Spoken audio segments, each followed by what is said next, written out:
Hello, my name is Cyril Noger. I'm a field application engineer. Today in this video, I will show you how to properly set up the MS2090A Field Master Pro to get the save on event function automatically recording any intermittent interfering signals. So why do we offer such a functionality in a handheld spectrum analyzer? This is pretty simple in fact, and this would make the user's life easier to record any moment of time when an unwanted signal will pop up on the screen. How to do that? We'll have to define a limit mask when there is no interfering signal on the span.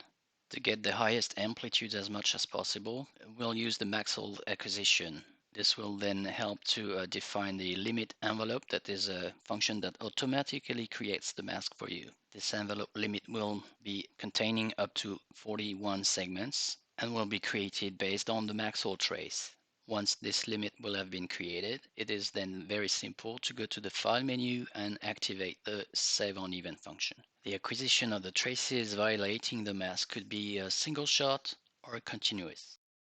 Here are the different steps to follow in the MS2090A to configure the Save on Event function. First, it will be very useful to activate a trace 2 to get the maxwell trace.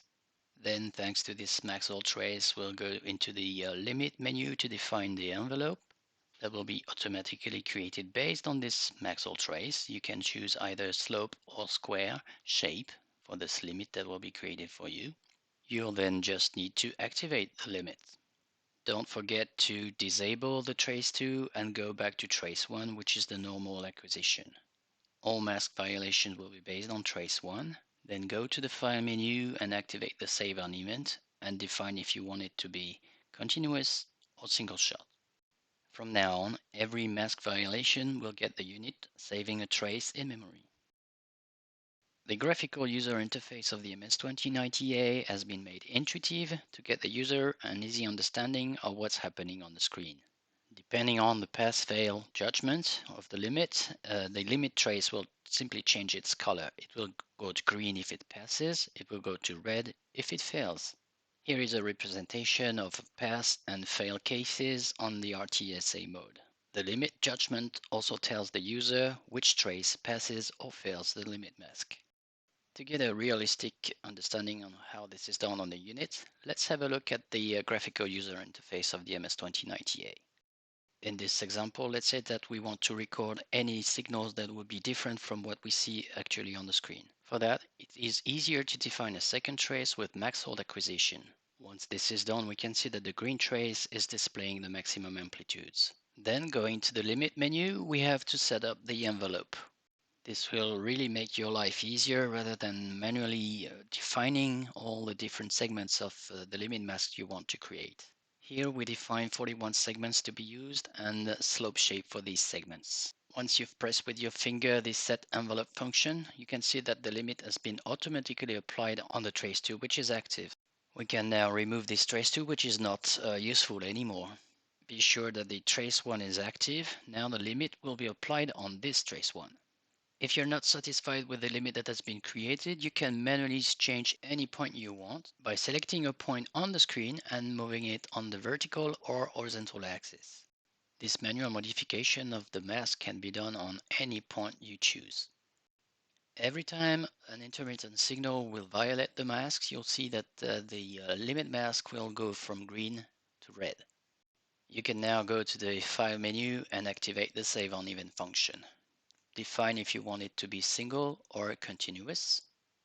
Once this is done and activated, any mask violation will make the unit saving one trace in memory.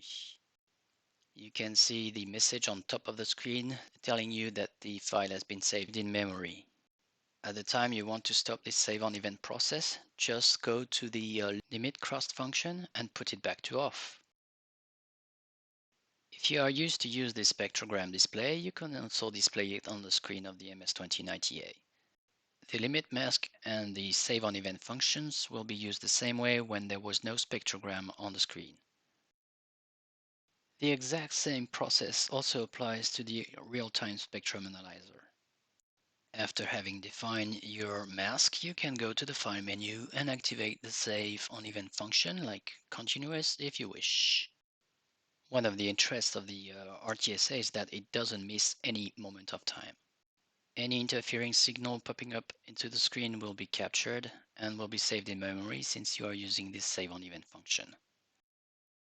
In the RTSA mode, like in the spectrum mode, you can also apply the spectrogram if you want. This will give you at the bottom of the screen a kind of history of what the RTSA has seen regarding all the different points that have been measured. As already explained, every time an interference signal will cross the limit will go to red, and since you're using the save on event, the trace file will be saved in memory. When needed, you can for sure stop this limit crossed saving function. As a final step that I would like to highlight, let's concentrate on what happened in the memory of the unit. The trace files which have been saved in memory are .fm.spa files, and the trace files in RTSA mode are .fm.RTSA files. At the time you started to use the save on event function, be aware that a folder has been created automatically in memory. This is where you will find the traces that have been saved for you.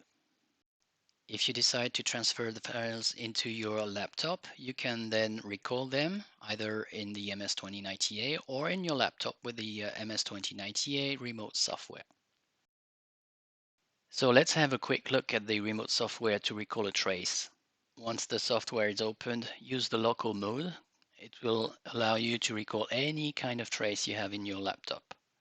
There is no need to connect to any MS2090A unit.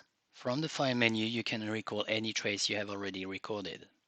As shown here, the trace is being recalled and the limit is also being recalled. You can add markers at any time, move the markers, change the frequency, and you will find the right amplitude. You can add a marker table as well. Everything is possible offline. As shown here, the traces which are saved are not JPEG files, but real measurement files, which is allowing you to make some post-processing very easily. I hope that this video was instructive. Thanks for watching.